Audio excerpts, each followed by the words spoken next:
Hi friends, నేను Ashok Kumar. Welcome to Ashoka online academy. Group 2 exam రేపు జనవరి 6-7 తారీఖులలో ఉంటుందా ఉండదా అన్న అనుమానాలకి సీఎం రేవంత్ రెడ్డి గారు క్లారిటీ ఇచ్చారు. రేపు జనవరి 6-7 తారీఖు నాడు గ్రూప్ 2 ఎగ్జామ్ ఉండదని స్పష్టం చేశారు. ఆయన చెప్పిన మాటల్లో అంశం ఏమిటంటే, ఎగ్జామ్ పెట్టాలన్నా, ఫలితాలు ఇవ్వాలన్నా, ఏ పని చేయాలన్నా చైర్మన్ తప్పనిసరిగా ఉండాల్సిందే. చైర్మన్ రాజీనామా చేశారు కాబట్టి ఎగ్జామ్స్ రేపు జనవరి 6-7 తారీఖులలో ఉండవని ఆయన స్పష్టమైనటువంటి మెసేజ్ ఇచ్చారు. కాబట్టి రేపు జనవరి 6-7 తారీఖు నాడు గ్రూప్ 2 ఎగ్జామ్ అనేది ఎట్టి పరిస్థితులలో కూడా ఉండదు. కాబట్టి గ్రూప్ 4 ఫలితాలు రావాలన్నా, ఏడబ్ల్యూ ఫలితాలు రావాలన్నా, టీఎస్పీఎస్ నిర్వహించిన ఏ పరీక్ష ఫలితాలు రావాలన్నా కూడా చైర్మన్ ఉండాల్సిందే. గ్రూప్ 2 ఎగ్జామ్ కానీ డేట్లు రావాలన్నా, ఏ పని జరగాలన్నా చైర్మన్ ఉండాల్సిందే. చైర్మన్ లేరు కాబట్టి తెలంగాణ పబ్లిక్ సర్వీస్ కమిషన్కి సంబంధించి ఎలాంటి అడుగు కూడా ముందడుగు జరగదు. అయితే ఈ యొక్క టీఎస్పీ చైర్మన్ కానీ సభ్యుల యొక్క రాజీనామాలు గవర్నర్ దగ్గర ఉన్నాయని, అవి 4-5 రోజులలో దానికి ఆమోదం పొందుతుందని కూడా ఇండైరెక్ట్గా సీఎం గారు చెప్పారు. నేను గతం నుంచి కూడా చెప్తా ఉన్నాను, తెలంగాణ పబ్లిక్ సర్వీస్ ప్రక్షాళన జరగకుండా ఏ పని కూడా జరగదు. కాబట్టి 4-5 రోజులలో గవర్నర్ ఆమోదం తెలుపుతారని, ఆమోదం పొందిన మరుక్షణమే టీఎస్పీసీ కొత్త సభ్యుల యొక్క నియామకం ప్రక్రియను ప్రారంభిస్తామని, సంవత్సరం డిసెంబర్ 9 నాటికి 2 లక్షల ఉద్యోగాల మీద టార్గెట్ పెట్టుకున్నామో ఆ 2 లక్షల ఉద్యోగాలు నింపుతామని, దీనికి సంబంధించినటువంటి క్యాలెండర్ కూడా ఇస్తామని సీఎం రేవంత్ రెడ్డి గారు స్పష్టమైనటువంటి మెసేజ్ ఇవ్వడం జరిగింది.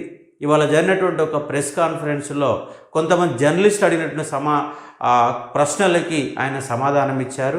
ఈ వీడియో చివరిలో రేవంత్ రెడ్డి యొక్క ఆయన మాట్లాడిన అంశాలను కూడా మీరు సవివరంగా చూసుకోవచ్చు. కాబట్టి మనకు ఈ యొక్క రాజీనామాలు అనే యొక్క ఆమోదం మ్యాక్సిమం ఒక 4-5 రోజులలో ఆమోదం పొందుతుందని, పొందిన మరుక్షణమే తెలంగాణ యొక్క సభ్యుల నియామకం, చైర్మన్ నియామకం యొక్క ప్రక్రియను ఎమ్మటే ప్రారంభిస్తామని, తన అదనంగా 2 లక్షల ఉద్యోగాలు నింపుతామని, ఏ విద్యార్థి కూడా ఆందోళన చెందాల్సిన అంశం లేదని, పల్లీలు బటన్లాగా పేపర్లు అమ్ముకున్నారని, అలాంటివి ఏవీ జరగకుండా నిఖార్సుగా నిజాయితీగా 2 లక్షల ఉద్యోగాలు నింపుతామని స్పష్టంగా చెప్పడం జరిగింది సీఎం రేవంత్ రెడ్డి గారు. కాబట్టి రేపు ఎవరైనా జూన్ 6-7 తారీఖు నాడు ఎగ్జామ్ ఉంటుంది అనుకునే వాళ్లకు రేపు 6-7 ఎగ్జామ్ ఉండదు. తదుపరి తేదీలు టీఎస్పీ చైర్మన్ సభ్యుల నియామకం జరిగిన తర్వాత గ్రూప్ 2 తేదీలు వస్తాయి, గ్రూప్ 3 తేదీలు వస్తాయి, గ్రూప్ 1 ఫిలిమ్స్ తేదీలు వస్తాయి. దానితో పాటుగా ఇప్పటివరకు నిర్వహించినటువంటి పరీక్షల యొక్క ఫలితాలు కూడా వస్తాయన్న అంశాన్ని విద్యార్థులు గమనించాల్సిన అంశం ఉన్నది. కాబట్టి అర్థం చేసుకోండి. టీఎస్పీఎస్సీ విషయంలో మేము కూడా మీ దృష్టికి తీసుకురావాల్సిన అవసరం ఉంది, నిరుద్యోగ యువకులకు చెప్పాల్సిన అవసరం ఉంది. పరీక్షలు నిర్వహించడం కానీ, పరీక్షా ఫలితాలను ప్రకటించడం కానీ, ఉద్యోగ నియామక పత్రాలు ఇవ్వాలంటే తెలంగాణ పబ్లిక్ సర్వీస్ కమిషన్కు చైర్మన్ ఉండాలి. చైర్మన్ లేకుండా ఈ ప్రక్రియ ఏది జరగదు.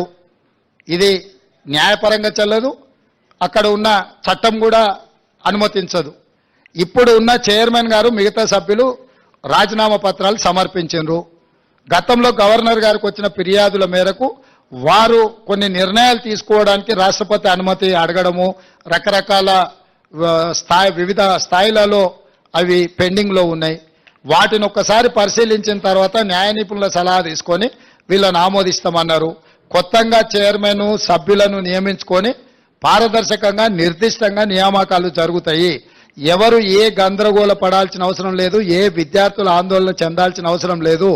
ఇవాళ ప్రశ్నాపత్రాలు పల్లి బఠానీలలాగా జిరాక్స్ సెంటర్లో అమ్మకాలు జరిగినప్పుడున్న చైర్మన్లు మెంబర్ల మీద నిరుద్యోగ యువకులకు విశ్వాసం లేకపోవడం, నిర్వహించిన పరీక్షలు అన్నిటిని కూడా రద్దు చేయడం, రకరకాల గందరగోళ పరిస్థితుల్లో ఈరోజు విద్యార్థులు నిరుద్యోగ యువకులు ఉన్నారు. కాబట్టి వాళ్ళు ఆల్రెడీ గవర్నర్ గారికి రాజీనామాలు సమర్పించిండ్రు. నాకు తెలిసి నెక్స్ట్ 4-5 రోజుల్లో గవర్నర్ గారు వీటి విషయంలో నిర్ణయం తీసుకోబోతున్నారు. వారు నిర్ణయం తీసుకున్న ఎంబడే వేగంగా కొత్త బోర్డును నియామకాలు చేపడతాము. చేపట్టిన ఎంబడే పోటీ పరీక్షలు నిర్వహిస్తాము. పోటీ పరీక్షల ఫలితాలను ప్రకటించి పారదర్శకంగా సంవత్సరం తిరిగే లోపల డిసెంబర్ 9, 2024 లోపల క్యాలెండర్ డేట్ మేము రిలీజ్ చేసినాము. ఖచ్చితంగా సంవత్సరం తిరిగే లోపల 2 లక్షల ప్రభుత్వ ఉద్యోగ ఖాళీలను భర్తీ చేస్తాము. పారదర్శకంగా చేయడానికి అవసరమైన నిర్ణయాలు, సాంకేతికపరమైన న్యాయపరమైన అంశాలను పూర్తిగా విశ్లేషించుకొని ముందుకెళ్తుంది ప్రభుత్వం.